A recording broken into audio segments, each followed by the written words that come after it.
What's up mga idol? Duyan-duyan ng tanay kay baga iyang pamangkin mag-uuti. Kawayan tanay bisan lang mga usak oras. Mupay nga kulog. Shout out. Woo! Adi kita na yan baga mga puro kaway mga idol sinusala ka oras kay naroon na yan baga mamug outfit ka sa natong trabaho. Pag-uro overtime kit, babawi yung tanong sa kasimana nga atong baga gimpahuway. Mupay nga kulog sa natong mga kasangkayan nila.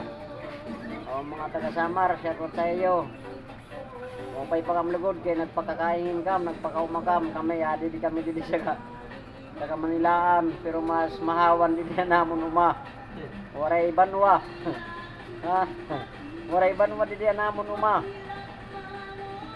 O ang kalamangan na niyo, kay kati niyo oras. So asya lang na yun mga idol. Shout out.